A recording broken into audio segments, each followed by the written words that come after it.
तो कैसे हैं मेरे प्यारे साथियों, आई होप आप लोग बहुत अच्छे होंगे। तो साथियों, आप सभी को अगर फिर से स्वागत करता हूं आज के इस महा मैराथन क्लास में। जी हाँ मेरे प्यारे साथियों, आप लोग मैराथन सुन रहे हैं, बिल्कुल महा मैराथन क्लास होने वाला है। एक क्लास एग्ज़ाम पास, इस सीरीज़ का मैंने नाम रखा है एक क्लास एग्ज़ाम पास। यानी सारे सब्जेक्ट का एक एक क्लास आप देख लीजिए, आपका एग्ज़ाम क्लियर हो जाएगा। क्योंकि इससे आपका हिंदी पेडागोजी का 15 नंबर कंफर्म हो जाएगा, चाहे वह पेपर 2 का हो या पेपर 1 का हो। पेपर 1 दे रहे हैं या पेपर 2 दे रहे हैं, इस क्लास से आपका एग्ज़ाम पार हो जाएगा। तो चलिए साथियों, आज का क्लास शुरू करते हैं। तो आज की क्लास में हम हिंदी पेडागोजी के बारे में बात करने वाले हैं। इससे पहले मैंने आपका CDP का महा मैराथन करवा रख चुका हूँ। तो आप लोग अगर नहीं देखे हैं तो एक बार जा करके चेकआउट कर सकते हैं, उसका लिंक इस वीडियो के डिस्क्रिप्शन में है और एक प्लेलिस्ट बना दिया गया है। तो चलिए साथियों, आज की क्लास स्टार्ट करते हैं। तो क्लास में पहले क्या पढ़ेंगे हम? भाषा।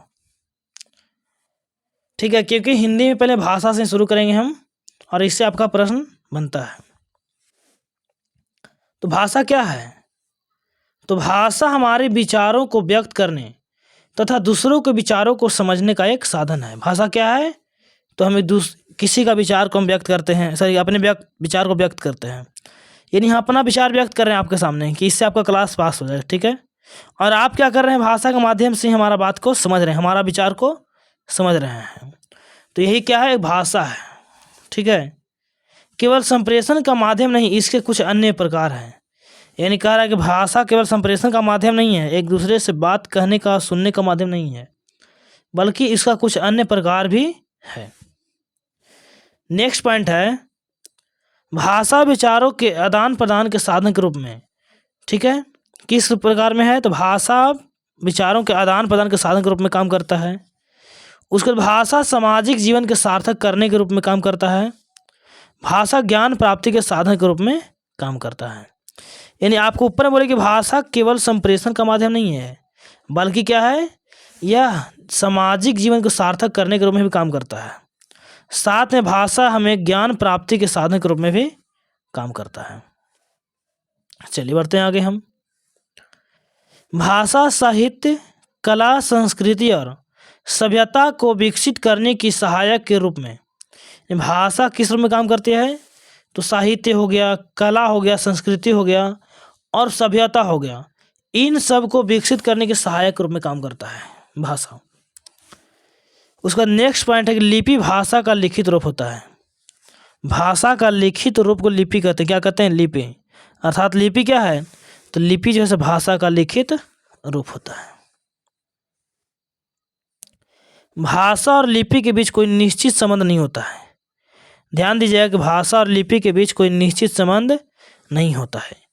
कोई भी भाषा किसी भी लिपि में लिखी जा सकती है। यानी कोई भी भाषा जैसे क्या है, किसी भी लिपि में लिखी जा सकती है। भाषा का भेद या लिखित भाषा। ठीक है, भाषा का भेद, मिस्टेक यहाँ पर है। यानी भाषा का भेद, यानी भाषा कितने प्रकार के होते हैं, कितने रूप होते हैं।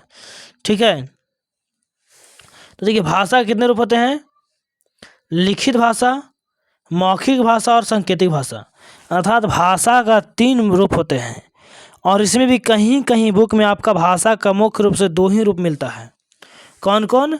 आपका लिखित भाषा मिलता है, एक आपका मौखिक भाषा मिलता है, सांकेतिक कहीं कहीं मिलता है। ऐसा क्यों कि सांकेतिक कहीं कहीं मिलता है? तो संकेत कर रहे हैं कि क्या है, वो लिख रहे हैं नहीं, वो भी एक प्रकार का मौखिक का ही रूप है। मौखिक यानी बोलना, ठीक है, या संकेत करना, तो भी क्या है? मौखिक है। लिखने के अलावा आ रहा है। ठीक है, इसलिए कहीं कहीं उसको नहीं देता है, बट यहाँ पे दिया हुआ तो 3 ही मानेंगे कि ज़्यादातर NCERT में भी 3 ही दिया गया है। NCERT में 3 है, इसलिए 3 ही मान के चलेंगे कि भाषा का 3 रूप होते हैं, लिखित भाषा, मौखिक भाषा और सांकेतिक भाषा। बढ़ते हैं आगे हम। लिखित भाषा मौखिक भाषा की तुलना में अधिक अस्थायी होता है। अस्थायी नहीं, क्या होता है? अस्थायी होता है। लिखित भाषा मौखिक भाषा की तुलना में अधिक अस्थायी होता है। इसलिए देखते हैं कि क्या कहते हैं लोग कि लिखांत के आगे बकंत क्या, यानी जो लिखा हुआ है वही मानेगा, सब बोलने से कोई नहीं मानेगा। अर्थात लिखित भाषा क्या? अस्थायी है। चलिए आगे बढ़ते हैं हम हिंदी के बारे में या भाषा के बारे में। हिंदी भारत की एक राजभाषा है, ना कि राष्ट्रभाषा। ये भी बहुत लोगों का कन्फ्यूजन होता है।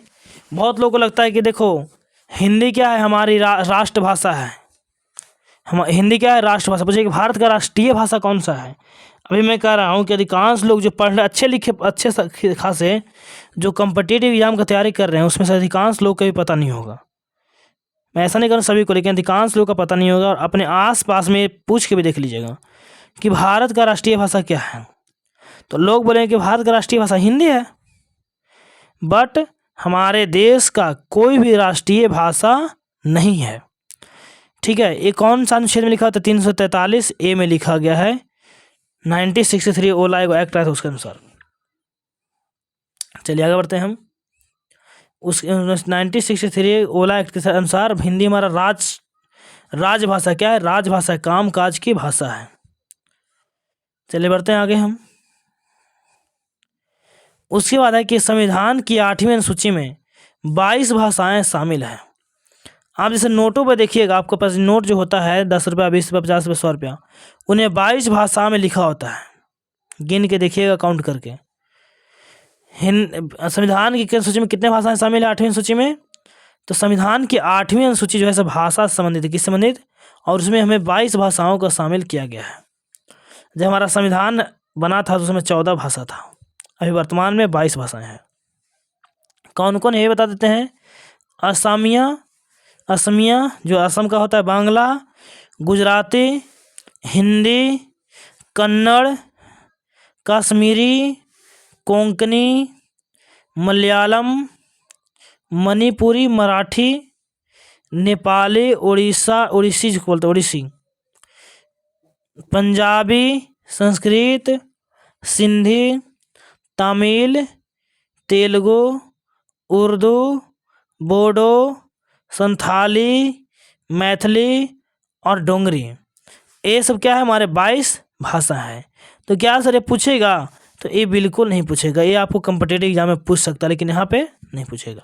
कम्पिटिटिव भी ऐसा पूछेगा कि कौन सा संविधान से जोड़ा गया, कौन सा भाषा, लेकिन ये नहीं पूछेगा कि कौन कौन इसमें भाषा है कि नहीं। पूछ सकता है भी, लेकिन यहाँ पे नहीं पूछेगा। चलिए बढ़ते हैं आगे हम। भारतीय संविधान के अनुसार इंग्लिश लैंग्वेज एक सहयोगी प्रशासनिक है। इंग्लिश लैंग्वेज क्या है? एक सहयोगी प्रशासनिक है। यानी प्रशासनिक सहयोग के लिए हमारा क्या है, इंग्लिश लैंग्वेज बनाया गया है। जैसे कोर्ट कचहरी देखते हैं कि कोर्ट और वकील जज लोग इंग्लिश में ही सबको सुनाते हैं, बात होता है वहाँ पे, क्योंकि क्या है, एक सहयोगी प्रशासनिक भाषा है इंग्लिश लैंग्वेज। शास्त्रीय भाषाएं तमिल, संस्कृत, कन्नड़, तेलुगु, मलयालम, उड़िया, ये सब क्या है, आपका शास्त्रीय भाषाएं हैं। इसमें आपका एक और शास्त्रीय भाषाएं जुड़ गई है, 7 हो गया शायद, अभी मुझे क्लियर नहीं है, लेकिन अभी जुड़ा है एक और। चलिए बढ़ते हैं आगे हम।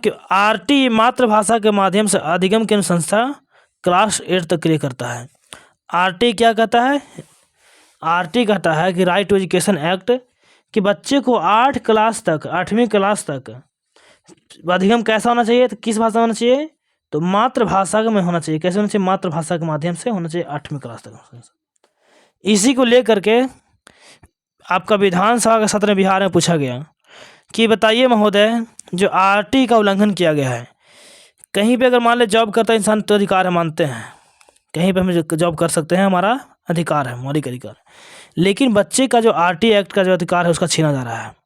कोई अगर बिहार का टीचर है, वो जा करके मलयालम में नौकरी करेगा, केरल में, तमिलनाडु में करेगा, तो क्या उसका मातृभाषा को टीचर जानता है? नहीं जानता है। तो बच्चे को मातृभाषा में शिक्षा कैसे दे पाएगा?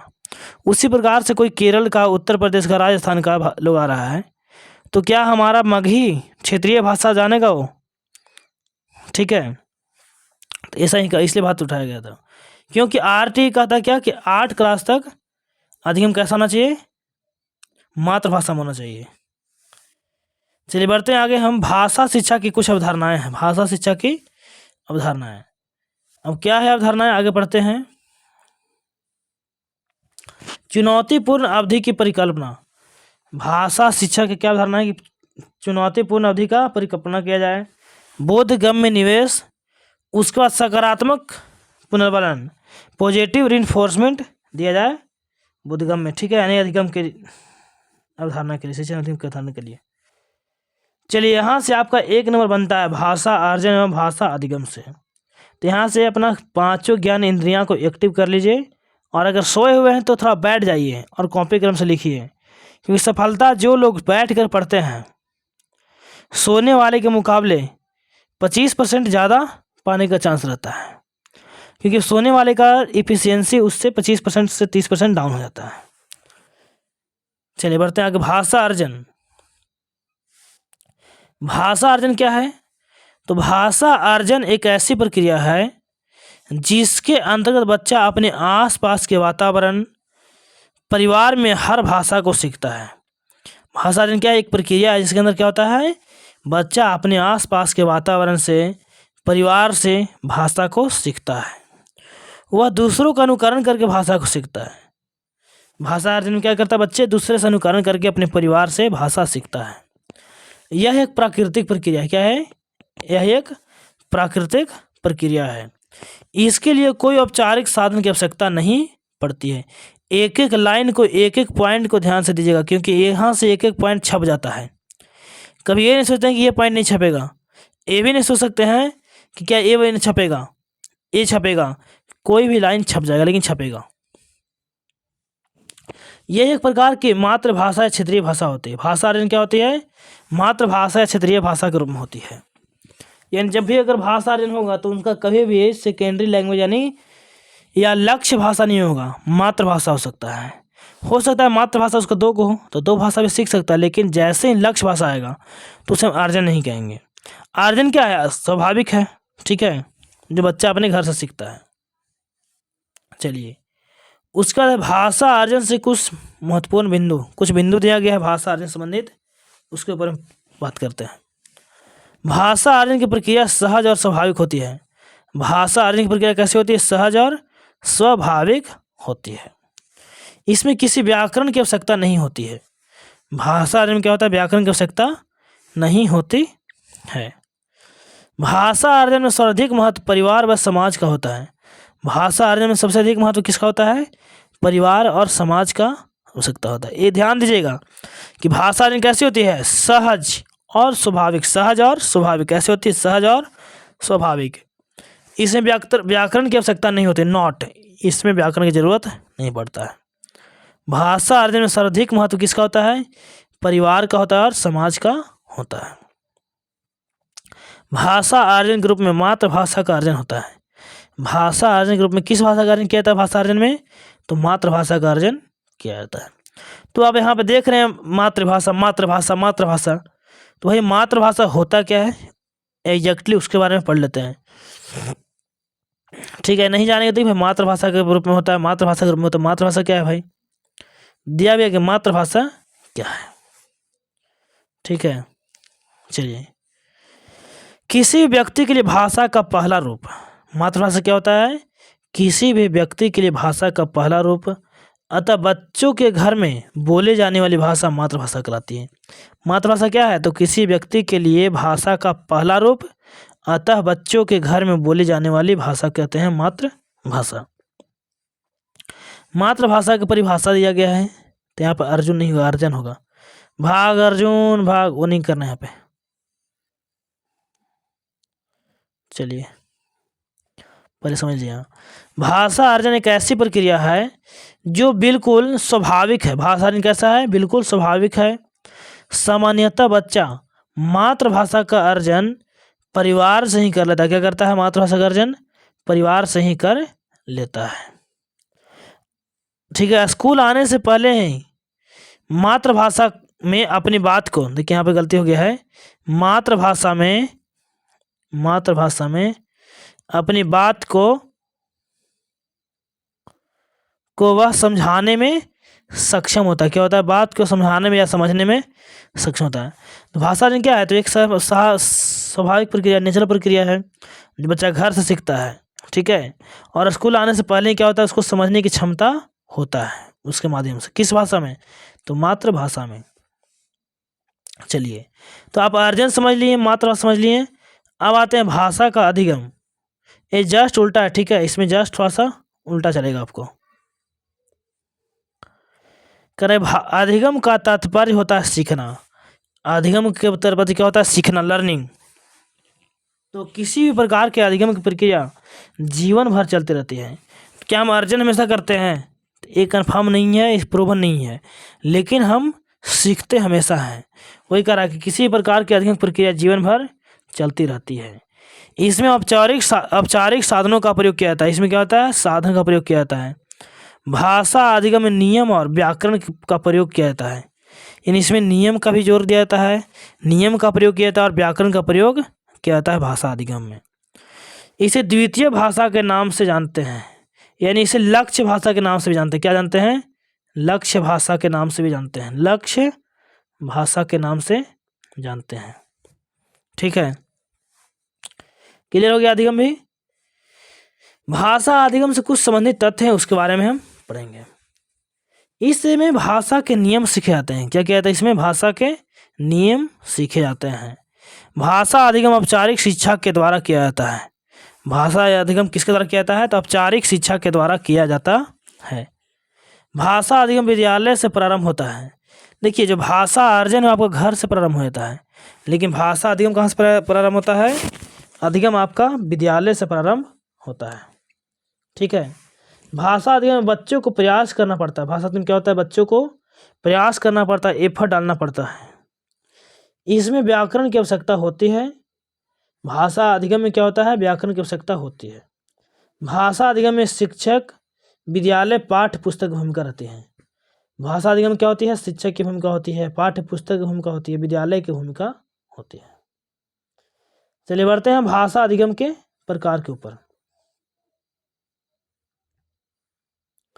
पाठ्य पुस्तक के शिक्षण पत्तियां आदि। ठीक है, वही करा। देखिए यहाँ पे ध्यान से, एक मिनट। अधिगम के प्रकार पढ़ना है, यहाँ से पढ़ेंगे हम। क्रियात्मक अधिगम। क्रियात्मक अधिगम क्या है? यहाँ से लाइन है, ठीक है, ऐसे। क्रियात्मक अधिगम में सीखने के लिए क्रियाओं के स्वरूप और क्रियाओं की गति पर ध्यान दिया जाता है। क्रियात्मक अधिगम में क्या होता है? तो सीखने के लिए किस पर ध्यान दिया जाता है? तो क्रियाओं का स्वरूप और क्रियाओं की गति पर ध्यान दिया जाता है। उसका है कि शाब्दिक या वाचिक अधिगम। क्या है? शाब्दिक या वाचिक अधिगम। यहाँ से देखिए ऐसे, शाब्दिक या वाचिक अधिगम।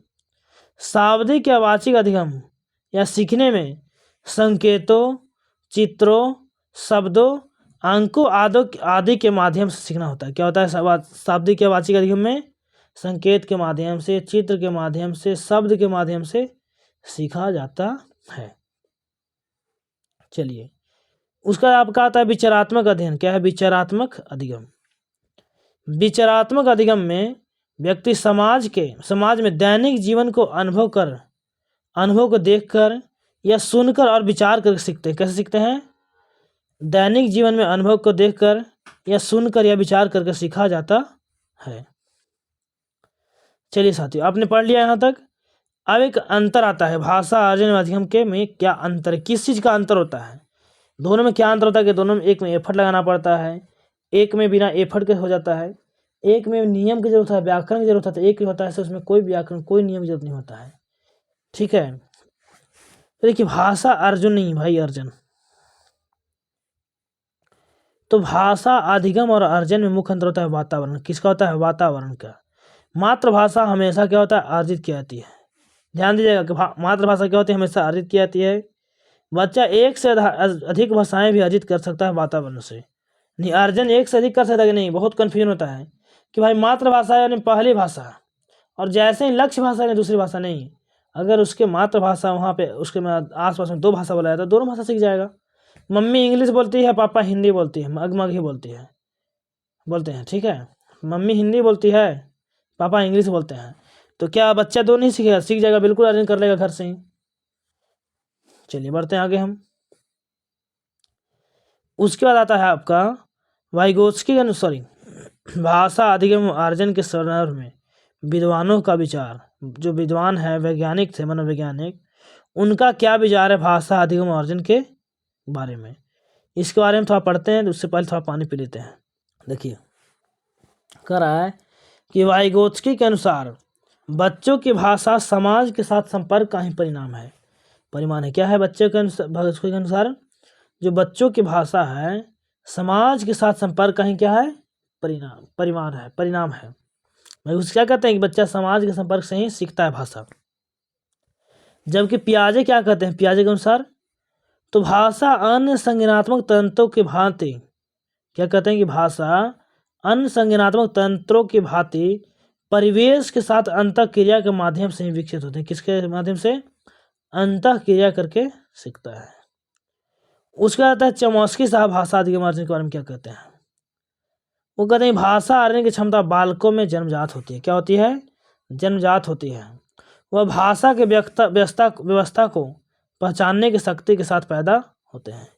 किसके साथ पैदा होते हैं, भाषा की व्यवस्था पहचानने की शक्ति के साथ पैदा होते हैं।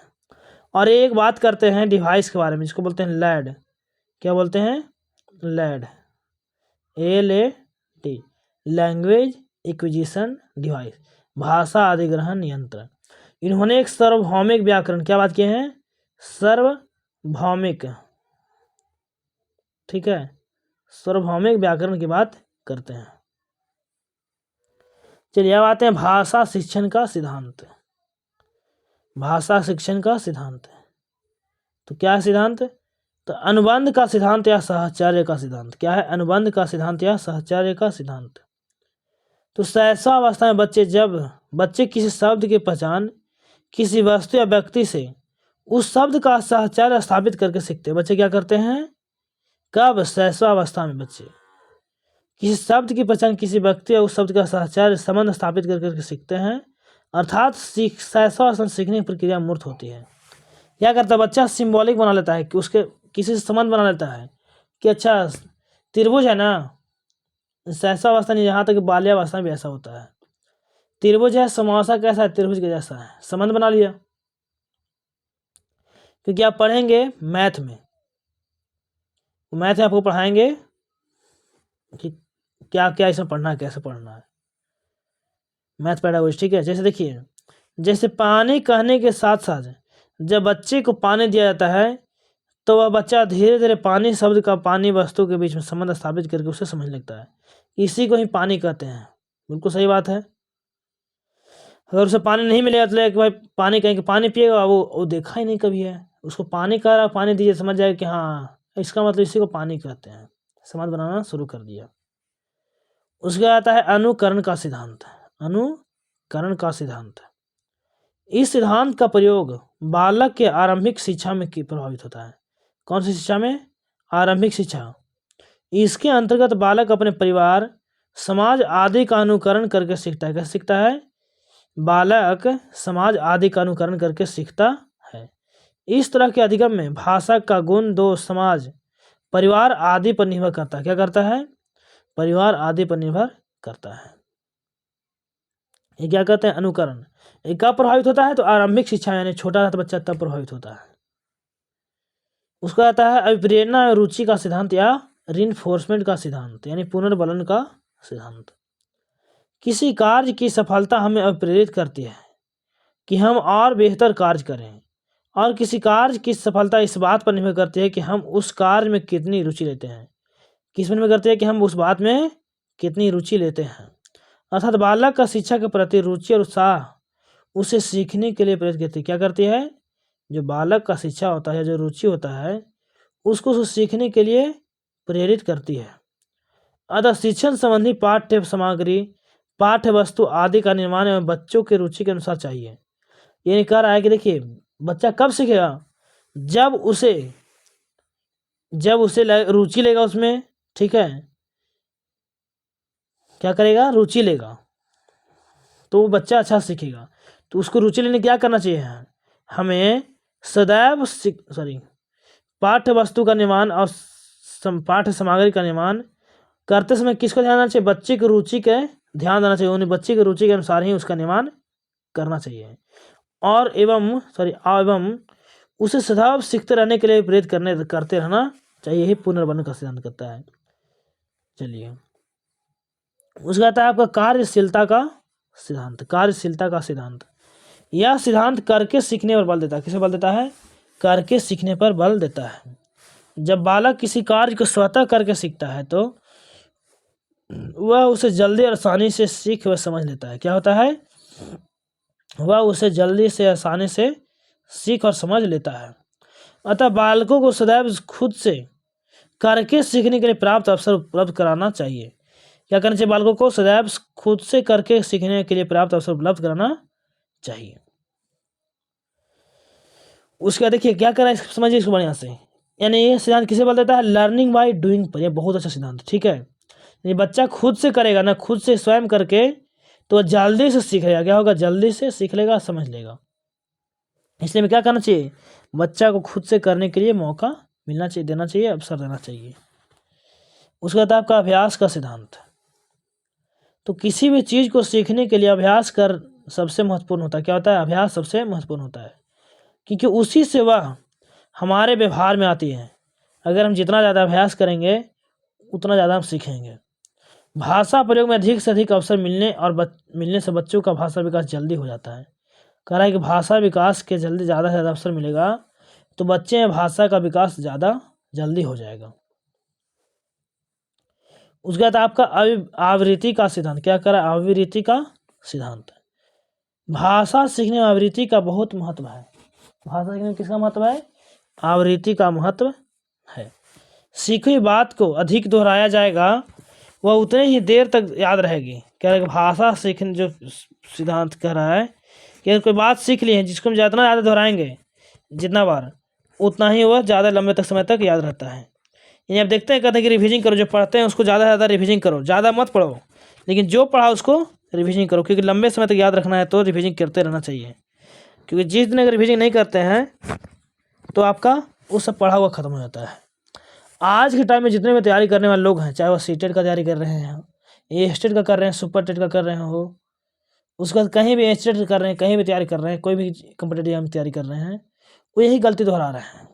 वो जा रहे हैं गया, पटना, दिल्ली, पंजाब, सॉरी दिल्ली हो गया, उसके बाद कहीं भी जा रहे हैं, पढ़ रहे हैं, लेकिन वो जो किताब उनको मिल रहा है सारा किताब को देखना शुरू कर दे रहे हैं, लेकिन जो उनको पढ़ना चाहिए एक किताब, उस किताब को एक बार पढ़ के दोबारा छोड़ दिए, दोबारा रिविजन ही नहीं किए। या नोट बनाए, किसी टीचर से गए, नोट बनाए, क्लास लिए, बैच लिए, या कहीं जाकर ऑफलाइन क्लास किए, वो नोट पर ध्यान नहीं दे रहे हैं। फिर नया किताब आ गया, अच्छा मार्केट में नया किताब आ रहा है, फलाना लड़का वो किताब पढ़ रहा है, हमको भी वो किताब पढ़ना चाहिए।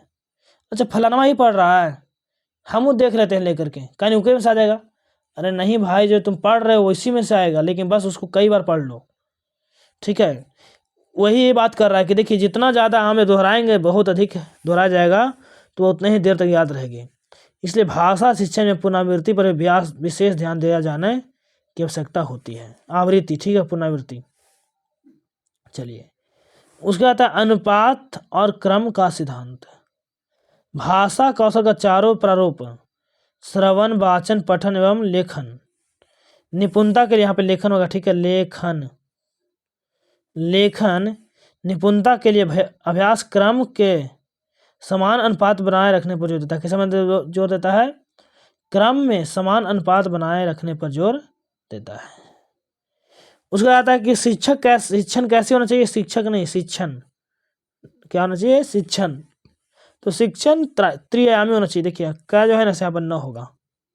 शिक्षण कैसा होना चाहिए? तो शिक्षण आपका त्रिआयामी होना चाहिए, 3 आयाम होना चाहिए। तो त्रिआयामी शिक्षण का समर्थन कौन करते हैं? जॉन डीवी साहब करते हैं, जॉन डीवी। वो कहते हैं कि शिक्षा का 3 आयाम होना चाहिए, शिक्षण का 3 आयाम होना चाहिए। इन 3 आयाम में कौन कौन धुरी होना चाहिए? जैसे ऐसे कर लीजिए, देखिए, ठीक है, इसमें आपका आ जाएगा यहाँ पे 1 2 3, सॉरी ऐसे थे कि 1 सेकंड रुक जाइएगा, 1 2 3। यहाँ पे हो गया कौन? शिक्षक, अध्यापक, छात्र, पुस्तक, यानी पाठ्य पुस्तक कहिए, विषय वस्तु कहिए, विषय वस्तु, यानी 3 आयाम होना चाहिए। तीनों को ऐसे कवर कर दीजिए, तभी शिक्षण क्या होगा? पूरा होगा। इसका समर्थन कौन करते हैं? जॉन डीवी साहब। यानी अध्यापक होना चाहिए, छात्र होना चाहिए, विषय वस्तु होना चाहिए। और इस आयाम में त्रिआयामी शिक्षण में बच्चा का होना चाहिए, सेंटर होना चाहिए, बिल्कुल बीच में होना चाहिए, बताए ना अभी हम। बच्चा कहाँ होना चाहिए? बिल्कुल सेंटर में होना चाहिए। एक सेकंड ऐसे कर लीजिए।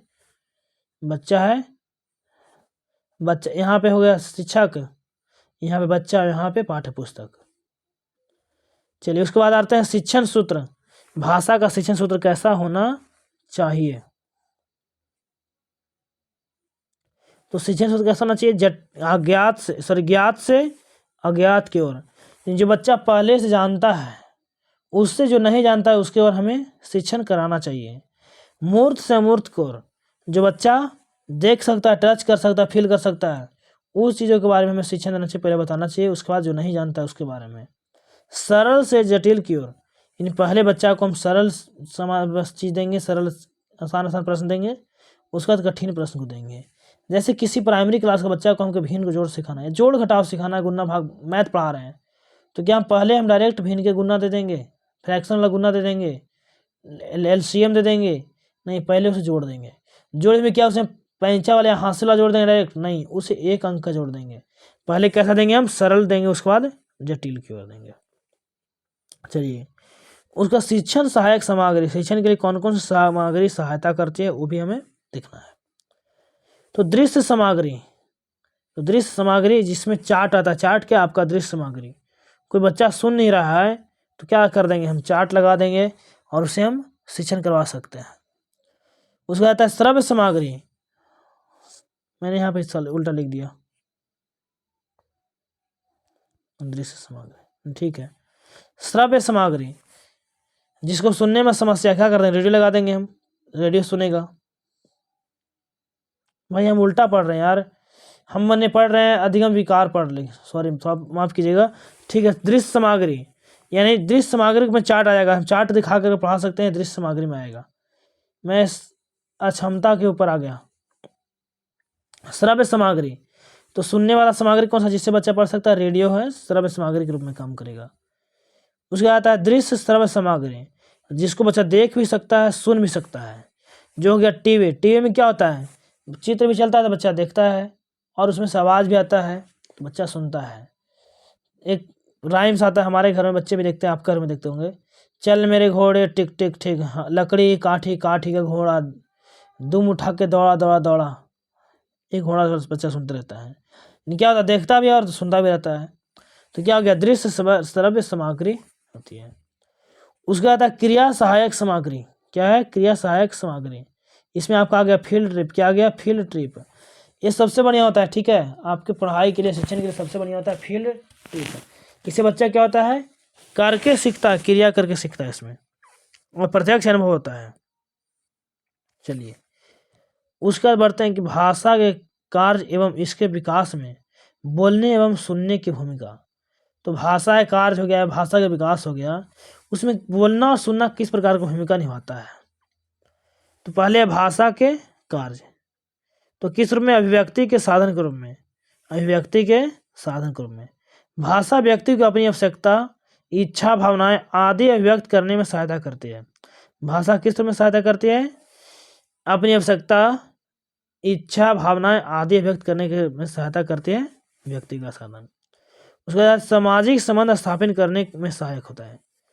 तो सामाजिक संबंध बनाने के लिए हम भाषा का प्रयोग करते हैं। किसके लिए प्रयोग करते हैं? सामाजिक संबंध बनाने के लिए हम भाषा का प्रयोग करते हैं। उसके बाद है भाषा मानव विकास का मूल आधार है। भाषा क्या है? मानव विकास का मूल आधार है। कह रहा है भाषा की शक्ति के माध्यम से ही मनुष्य प्रगति के पथ पर अग्रसर हुआ है। क्या हुआ? मनुष्य क्या क्या है? प्रगति के पथ पर अग्रसर हुआ है। भाषा के अभाव में मनुष्य विचार नहीं कर सकता है। मनुष्य क्या है? भाषा के अभाव में विचार नहीं कर सकता है, और विचार के अभाव में वह अपने ज्ञान विज्ञान के क्षेत्र में प्रगति भी नहीं कर सकता है। इन जब उसके पास विचार ही नहीं होगा तो क्या होगा? उसको ज्ञान विज्ञान के क्षेत्र में प्रगति हो पाएगा? नहीं हो पाएगा, ठीक है। उसके बाद ज्ञान प्राप्ति में सहायक भाषा क्या है? भाषा ज्ञान प्राप्ति में सहायक। तो नए ज्ञान की प्राप्ति के लिए भाषा बहुत ही आवश्यक है। भाषा क्या? बहुत ही आवश्यक है। शिक्षा प्राप्ति में सहायक, ये क्या है? शिक्षा प्राप्ति में सहायक। ज्ञान प्राप्ति में तो है ही, लेकिन शिक्षा प्राप्ति में भी ये सहायक है। शिक्षा प्राप्त करने के लिए भाषा की आवश्यकता होती है। बिल्कुल सही बात है।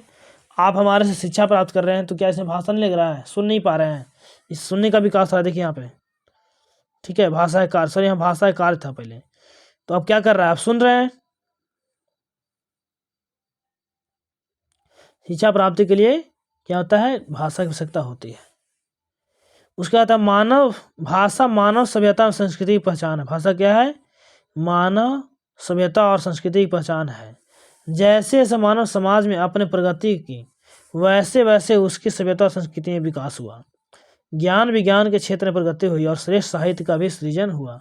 क्या कह रहा है? श्रेष्ठ साहित्य का भी सृजन हुआ। उसके बाद आता है भाषा विकास में सुनने की भूमिका। भाषा विकास में सुनने की क्या क्या भूमिका होती है? चलिए बढ़ते हैं आगे। हम कह रहा है कि बच्चा अपने परिवार एवं समाज के लोगों को बोलते हुए सुनता है। बच्चा क्या करता है? अपने परिवार एवं समाज के लोगों को बोलते हुए सुनता है तथा उसका अनुकरण करता है और बोलने की कोशिश करता है। क्या करता है? बोलने की कोशिश करता है। सुनने में भूमिका बता रहा है, ठीक है। सुनने के माध्यम से बच्चे में शुद्ध उच्चारण करने का कौशल का विकास होता है। क्या कह रहा है कि सुनने के माध्यम से क्या होता है? बच्चे में शुद्ध उच्चारण करने के कौशल का विकास होता है। सुनने के माध्यम से ही बच्चा बोलने में आने वाले उच्चारण संबंधी अशुद्धियों को दूर करने में सफल होता है। सुनने के माध्यम से एक बालक के शब्द भंडार में विकास में वृद्धि होती है, जिससे उसकी भाषा ध्वनि विभेदीकरण का सबसे अच्छा माध्यम है। क्या है? ध्वनि विभेदीकरण का सबसे अच्छा माध्यम है। इसके द्वारा बालक स्वर को उतार चढ़ाव को सीख सकता है। किसके द्वारा? सुनने के द्वारा उतार चढ़ाव का सीखता है। उसके बाद है कि सुनने के माध्यम से बच्चा दूसरे की भावनाओं विचारों को जान पड़ता है।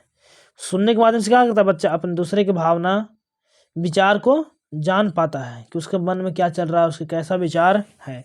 हम भी जानते हैं, अगर कोई के मुंह नहीं खुलेगा, कोई नहीं बोलेगा, तो कैसे हम जानेंगे कि कैसा उसका विचार है, ठीक है। उसके बाद है कि सुनना अन्य भाषा कौशलों के विकास में बहुत सहायक होता है। सुनना क्या कर रहा है? कि सुनना अन्य भाषा कौशलों के विकास में भी सहायक होता है। जैसे वाचन कौशल विकास में, वाचन कौशल के विकास में क्या कर रहा है कि अगर सुनेंगे, जो इंसान सही से सुनेगा ही नहीं तो सही क्या बोलेगा?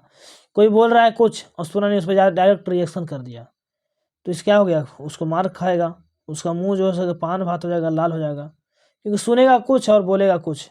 इसलिए कह रहा है कि सुनना से क्या होता है? वाचन कौशल के में विकास होता है। अच्छा सुन लेगा तो अच्छा से बोल पाएगा। चलिए उसके आता है कि भाषा विकास में बोलने की भूमिका। भाषा विकास में बोलने की भूमिका क्या होती है? तो बोलकर हम अपनी भावनाओं तथा विचारों को व्यक्त करते हैं। हम अपने विचारों कैसे व्यक्त करते हैं? तो बोल करके ही व्यक्त करते हैं अपनी भावनाओं तथा विचारों को। बोलने से बच्चा शुद्ध उच्चारण सीखता है। बोलने से बच्चा क्या करता है? शुद्ध उच्चारण सीखता है। बोलकर ही बच्चा कुशलता भाषा प्रवाह प्राप्त करता है। क्या कर रहा है? भाषा प्रवाह प्राप्त करता है कुशलता से। बातचीत के द्वारा सामाजिक संबंधों का निर्माण होता है। सामाजिक संबंध का निर्माण कैसे होता है? बातचीत के द्वारा ही होता है। जैसे हम लोग जाते हैं कहीं पे तो बातचीत करते हैं, तभी तो हमसे उनसे दोस्ती होता है, पहचान होता है। चलिए उसके आते हैं भाषा अधिगम में व्याकरण की भूमिका क्या क्या होती है। आपने ऊपर पढ़ा था कि भाषा अधिगम में व्याकरण की भूमिका होती है, तो कैसे भूमिका होती है, क्या भूमिका होती है, हम पढ़ेंगे। तो विद्यार्थियों को शुद्ध उच्चारण की शिक्षा प्रदान करना, यानी बच्चा के भाषा अधिगम में व्याकरण कैसे मदद करता है? तो उसको शुद्ध उच्चारण में, ठीक है, कि शुद्ध उच्चारण कैसे करना है उसकी शिक्षा प्रदान करता है व्याकरण। उसके बाद विद्यार्थियों में भाषा की शुद्धता को समझने की शक्ति का विकास करना। विद्यार्थियों में जो भाषा का उत्तर समझने की शक्ति विकास करने का व्याकरण की बच्चा जो है भाषा सही बोल रहा है या गलत बोल रहा है। उसके छात्रों की वाक्य रचना के नियम एवं विराम चिन्हों का शुद्ध प्रयोग आदि के ज्ञान कराना। अधिगम में व्याकरण की भूमिका से बच्चों के चारों भाषा कौशल का विकास होता है। क्या होता है? चारों भाषा कौशल का विकास होता है। भाषा का शुद्ध प्रयोग करने तथा भाषा में दक्षता प्राप्त करने में व्याकरण मुख्य भूमिका निभाती है। क्या करती है? मुख्य भूमिका निभाती है। उसके बाद विद्यार्थियों के विभिन्न ध्वनि का ज्ञान होता है। विद्यार्थियों में किसका ज्ञान होता है? विभिन्न ध्वनि का ज्ञान होता है, ज्ञान देना। यह बच्चे में भाषा संबंधी अभिव्यक्ति का विकास करने में सहायक होता है। व्याकरण क्या करता है? भाषा संबंधी जो अभिव्यक्ति होता है उसका विकास करने में भी सहायक होता है व्याकरण। ठीक है, उसके बाद बढ़ते हैं आपका हम आगे। उसके बाद है कि यह छात्रों को लेखन शैली में मुहावरा, लोकोक्तियों का प्रयोग करने का शिक्षण देकर उनके लेखन कौशल में विकास करने में सहायक होता है। क्या कर रहा है कि उनके लेखन शैली में चाहे मुहावरा हो गया, लोकोक्ति हो गया, उनका प्रयोग करने का शिक्षण देकर उनके लेखन कौशल में विकास करने में सहायक होता है व्याकरण। व्याकरण से छात्रों में विभिन्न नए नए शब्दों की समझ विकसित होती है। व्याकरण से किसकी विकसित होती है? छात्रों के अंदर नए नए शब्दों का विकास होता है। यह छात्रों को गद्य और पद्य में अंतर समझाकर उन्हें लेखन कौशल को विकास करने में सहायक होता है। क्या कर रहा है कि जो व्याकरण है क्या है? गद्य और पद्य में अंतर समझाता है और उसमें लेखन कौशल विकास करने में सहायता करता है। व्याकरण छात्रों को लेखन में संज्ञा, सर्वनाम, विशेषण, क्रिया, प्रत्यय, उत्तर तथा तत्सम शब्द, तद्भव शब्द आदि के प्रयोग से उनके लेखन कौशल विकास करने में सहायक है। व्याकरण विधियों को शुद्ध लोकोक्ति, मुहावरे आदि का अर्थ निकालने के योग्य बनाता है। क्या करता है? उनको शुद्ध लोकोक्ति, मुहावरे आदि का अर्थ निकालने के योग्य बनाता है। उसके बाद आता है आपका व्याकरण शिक्षण विधि। क्या कर रहा है? व्याकरण शिक्षण विधि। तो देखिए व्याकरण क्या क्या विधि है ये भी हम पढ़ेंगे, बस उसके पहले थोड़ा सा 1 सेकंड का समय दीजिएगा हमें। चलिए, आता है आगमन विधि। क्या है? आगमन विधि। इस विधि में अनुभवों, उदाहरणों तथा प्रयोगों को प्रति अध्ययन करके नियम बनाए जाते हैं। क्या कहते हैं? इसमें अध्ययन करके नियम बनाए जाते हैं। यह शिक्षण पद्धति छात्र केंद्रित पद्धति है। कैसी पद्धति है? छात्र केंद्रित पद्धति है, जो छात्रों को कर कर सीखने पर जोर देती है। कैसे बल देती है? लर्निंग बाय डूइंग, यानी कर कर सीखने पर बल देती है। यह एक मनोवैज्ञानिक तरीका है। क्या है? मनोवैज्ञानिक तरीका है। इस विधि में कुछ शिक्षण सूत्रों का पालन किया जाता है। इस विधि में कुछ शिक्षण सूत्र है, कैसे इस विधि को प्रयोग किया जाता है। तो ज्ञात से अज्ञात की ओर, यानी जो बच्चा जानता है उससे नहीं जानने की ओर बताते हैं। सरल से कठिन की ओर। कैसा? सरल से कठिन की ओर। मूर्त से अमूर्त की ओर, स्थूल से सूक्ष्म की ओर, सामान्य से विशिष्ट की ओर। यानी सबसे बढ़िया विधि है आपका व्याकरण शिक्षण के लिए, ठीक है, आगमन विधि, क्योंकि एक प्रकार से छात्र केंद्रित भी है और बच्चे के अनुभव को, उदाहरण को देखकर समझाया। पहले उदाहरण दिया जाता है तब नियम बनाया जाता है। ठीक है, उसके बाद आपका आता है निगमन विधि, जस्ट इसके उल्टा। इस पद्धति में विद्यार्थियों को पहले नियमों का ज्ञान दिया जाता है। क्या कहता है? विद्यार्थियों को पहले नियमों का ज्ञान दिया जाता है, फिर उन नियमों को एक उदाहरण देकर समझाया जाता है। क्या कहता है? उस नियमों को उदाहरण देकर के समझाया जाता है। इस पद्धति को शिक्षक केंद्रित विधि कहा जाता है। इसे क्या कहा जाता है? शिक्षक केंद्रित विधि कहा जाता है। जबकि आगमन को क्या कहते थे? आप आगमन को बाल केंद्रित यानी स्टूडेंट केंद्रित कहते हैं, चाइल्ड सेंटर्ड कहते हैं। लेकिन जब निगमन का बात किया तो जस्ट उल्टा, इसे शिक्षक केंद्रित कहते हैं, क्योंकि इसमें पहले नियम दिया था। क्या कहता है? पहले नियम दिया था, उसके बाद उदाहरण देकर समझाया जाता है, जिसमें शिक्षक के सभी नियम को पढ़ाता है। शिक्षक क्या करता है? इसमें शिक्षक सभी नियम को पढ़ाता है। इस विधि में कुछ शिक्षण सूत्रों का पालन किया जाता है, जैसे अज्ञात से ज्ञात की ओर, जो नहीं जानता है वो बताएंगे, फिर अपने उसके बाद ज्ञात की ओर ले जाएंगे। अमूर्त से अमूर्त की ओर, जिसे टच नहीं कर सकता, फील नहीं कर सकता, जो देख नहीं सकता बच्चा, वो चीज़ के बारे में बताएंगे। फिर हम जो जानेगा उसके बारे में बताएंगे। उसके बाद सूक्ष्म से स्थूल, यानी पहले भारी चीज़ दे देंगे, कठिन चीज़ के बाद आसान देंगे। नियम से उदाहरण, यानी पहले नियम देंगे उसके बाद उदाहरण बताएंगे। ये हो गया आपका निगमन विधि। उसके बाद आपका अनुकरण विधि, नकल करने का विधि। इस विधि में बालक अनुकरण करके सीखता है, इसलिए इस विधि को अनुकरण विधि कहते हैं। क्या कहते हैं इसे? अनुकरण विधि। अनुकरण यानी नकल। कैसे सीखता है बच्चा? इमिटेशन यानी नकल करके सीखता है। इस विधि में बालक अपने शिक्षक का अनुकरण करके लिखना, पढ़ना और नवीन ज्ञान का रचना करना सीखता है। इसमें क्या होता है बच्चा? शिक्षक का नकल करके लिखना होता है, पढ़ना एवं ज्ञान का रचना करना सीखता है। इस विधि के अंतर्गत बालक शिक्षक के उपरांत क्या करा? इस विधि के अंतर्गत क्या होता है? बालक शिक्षक के उच्चारण को सुनकर वाचन करना सीखते हैं। जैसे क्लास में देखिए अब राइम्स पढ़ाया जाएगा, ठीक है, ट्विंकल टिंकल टिंकल स्टार, उसके बाद पढ़ाया जाता है मछली जल की रानी है, उसी में सब बच्चा साथ में बोलता है, ठीक है, यानी राइम्स पढ़ाया जाता है। तो क्या है? वो अनुकरण विधि है, शिक्षक शिक्षिका बोल रही है, बच्चे भी पीछे बोल रहे हैं। पहले शिक्षक बोलता है, फिर बच्चे उसे अनुसरण करते हैं। पहले क्या होता है, शिक्षक बोलता है, बच्चे उसे अनुसरण करते हैं। और ये जो विधि आपका प्राथमिक क्लास के लिए बेहतर होता है। ठीक है, इसको आ जाता है आपका व्याख्यान विधि। क्या कर रहा है, व्याख्यान विधि। व्याख्यान विधि में किसी तथ्य विषय की व्याख्या किया जाता है। क्या कहता है, किसी तथ्य की किसी विषय की व्याख्या की जाती है। व्याख्यान विधि को शिक्षण का सबसे प्राचीन विधि माना जाता है। व्याख्यान विधि क्या मानते हैं, शिक्षण का सबसे प्राचीन विधि मानते हैं। इस विधि में शिक्षक की भूमिका प्रमुख होती है। क्या होती है, शिक्षक की भूमिका प्रमुख होती है, इसलिए इसे शिक्षक केंद्रित विधि माना जाता है। इसमें क्या होता है, व्याख्या को महत्वपूर्ण माना जाता है। ठीक है, सबसे प्राचीन होता है, सबसे प्राचीन बुद्धि है, विधि है, और इसमें शिक्षक का ज़्यादा भूमिका होती है, इसलिए इसे शिक्षक केंद्रित विधि कहते हैं।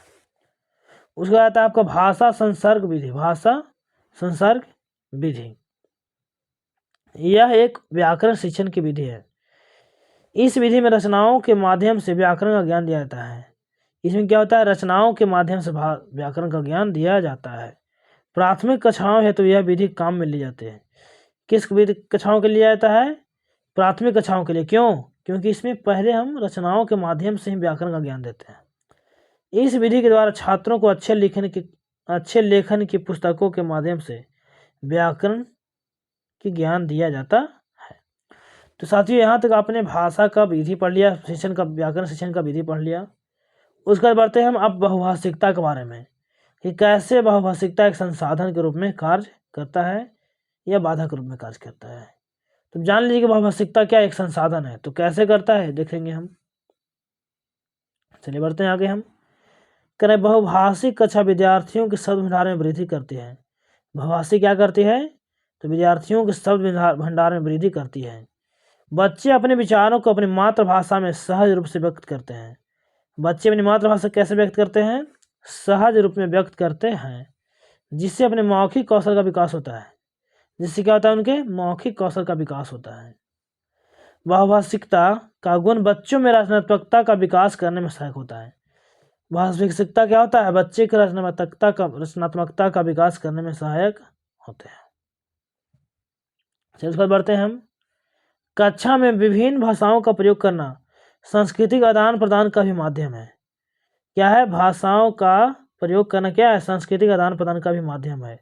भिन्न भिन्न भाषाओं का प्रयोग करने से सभी छात्र को एक दूसरे की भाषा समझने का अवसर मिलता है। क्या मिलता है, एक दूसरे की भाषा समझने का अवसर मिलता है, तथा वह अपनी मातृभाषा का सम्मान करने के साथ ही दूसरों की भाषाओं एवं संस्कृतियों का सम्मान करना सीखते हैं। क्या करते हैं, दूसरों की भाषाओं एवं संस्कृतियों का सम्मान करना सीखते हैं। ठीक है, उसके बाद बहुभाषिक क्षमता संज्ञानात्मक बुद्धि वृद्धि सामाजिक सहिष्णुता, विस्तृत चिंतन और बौद्धिक उपलब्धियों का स्तर को बढ़ाती है। क्या करती है, बढ़ाती है। इसलिए भाषाओं को विद्यालय में एक संसाधन के रूप में प्रयोग किया जा सकता है। क्या कर रहा है, कि भाषाओं को किस रूप में प्रयोग कर सकते हैं, एक संसाधन के रूप में प्रयोग कर सकते हैं। आखिर क्यों, तो क्या कह रहा है कि बहुभाषिकता क्या क्षमता संज्ञानात्मक वृद्धि कराता है, सामाजिक सहिष्णुता लाता है, विस्तृत चिंतन लाता है और बौद्धिक उपलब्धियों का स्तर को बढ़ाती है। इसलिए हम क्या करेंगे, संसाधन के रूप में उपयोग करेंगे। उसका बाद है कि अलग अलग भाषिक पृष्ठभूमियों से होने के कारण बच्चों के शब्द उनके उच्चारण में भिन्नता पाई जाती है। भाषिकता भी क्या होता है कि बच्चे क्या होते हैं, अलग अलग पृष्ठभूमि से आते हैं, अलग अलग संस्कृति से आते हैं, अलग अलग धर्म से आते हैं। ठीक है, तो उनके बच्चों को शब्दों और उच्चारण में क्या होता है, भिन्नता पाई जाती है। जैसे कोई सड़क को सड़क बोलता है, ठीक है, कोई सड़क बोलेगा। इसलिए भाषिक पृष्ठभूमि के आधार पर किसी को पीछे नहीं छोड़ा जा सकता है, यानी उसके भाषिक पृष्ठभूमि के अनुसार किसी को हम छोड़ नहीं सकते हैं। बच्चों को भाषा विविधता का एक साधन है। बच्चे को भाषा क्या है, विविधता का एक संसाधन के रूप में प्रयोग किया जा सकता है। जो बच्चे की भाषा है, विविधता है, उसको किस में प्रयोग कर सकते हैं, एक संसाधन के रूप में प्रयोग कर सकते हैं। चलिए आगे बढ़ते हैं हम। इस बात के प्रमाण भी मिले हैं कि द्विभाषी बच्चों की वैचारिक क्षमता अन्य बच्चों की तुलना में अच्छी होती है। जो बच्चा दो भाषा जानता है, उनका जो होता है क्या, वैचारिक क्षमता, जो क्षमता होता है अन्य बच्चों की तुलना में अच्छी होती है जो भी एक भाषा जानता है। इसलिए हमें बहुभाषिकता को संसाधन के रूप में मानना चाहिए। चलिए आगे बढ़ते हैं। यहाँ तक तो पढ़ लिए कि संसाधन के रूप में कैसे काम करता है बहुभाषिकता, लेकिन अब पढ़ेंगे कि कक्षा में बहुभाषिकता की चुनौती कैसे है। देखिए, बच्चे पर क्षेत्रीय भाषा का प्रभाव भारत के बहुभाषी देश प्रभाव पड़ता है, क्योंकि भारत का एक बहुभाषी देश है। कह रहे बच्चे पर क्षेत्रीय भाषा का प्रभाव पड़ता है क्योंकि भारत क्या है, भारत एक बहुभाषी देश है। विभिन्न क्षेत्रों में अपनी अपनी भाषा होती है। क्या होती है? अपनी अपनी भाषा होती है, और क्षेत्रीय भाषा का प्रभाव पड़ता है। स्वाभाविक सी बात है कि अलग अलग भाषा है तो भाई क्षेत्रीय भाषा का प्रभाव बच्चा पर पड़ेगा, जो शिक्षण प्रक्रिया में एक चुनौती के रूप में कार्य करता है। छात्रों में भाषाई कौशल विकसित करने की चुनौती होती है। कैसे चुनौती होती है? तो भाषाई विविधता के कारण छात्रों को भाषा कौशल में विकास की चुनौतियों का सामना करना पड़ सकता है। कि क्षेत्रीय भाषा का प्रभाव भाषाई कौशल में पड़ सकता है। क्या कह सकता है कि क्षेत्रीय भाषा का प्रभाव भाषाई कौशल में भी पड़ सकता है। उसके बाद शिक्षक के लिए बहुभाषा की चुनौती। शिक्षक बहुभाषा की चुनौती कैसे टैकल करता है, ये पढ़ने वाले हैं। यदि किसी शिक्षक को अपने क्षेत्र से दूर किसी अन्य क्षेत्र में पढ़ाने के लिए कहा जाता है जहां वह शिक्षक वह भाषा नहीं जानता है जो उस क्षेत्र में बोली जाती है, तो वहाँ शिक्षक द्वारा बच्चों को पढ़ाना एक चुनौती होती है। ये बिल्कुल सही बात है। मेरे गांव में ही अब एक आए पढ़ाने सर, वो अलग राज्य से आए हैं, तो उनके बच्चे सुन के बच्चे बोलते हैं कि सर समझ में नहीं आता है। धीरे धीरे कुछ कुछ बोलने लगे हैं, लेकिन अधिकांश बात समझ में नहीं आता है। यहाँ तक उनके रसोईया जो है, रसोईया से पूछेंगे दादी कहाँ से सर आए, कैसे कैसे कब पढ़ा रहे हैं, तो बाबू का कहें एक दो टीचर आए, तो एक का बता रहे हैं, एक बारे बता रहे हैं कि उनका तो उस सर जी का तो भाषा नहीं समझ में आता है। मगी में बोल रहे थे ठीक, कि उनका तो भाषा नहीं समझ में आया बाबू, काजी काची बोला है उनसे कुछ पता नहीं चला हुआ। हमने आधा बताइए उनका समझे, आधा ना समझ में आया। तो बताइए जब सब जो एक बुजुर्ग हैं उनको उनकी बात नहीं समझ में आ रहा, उनका भाषा, तो बच्चे को सारे बात कैसे समझ में आ रहा होगा।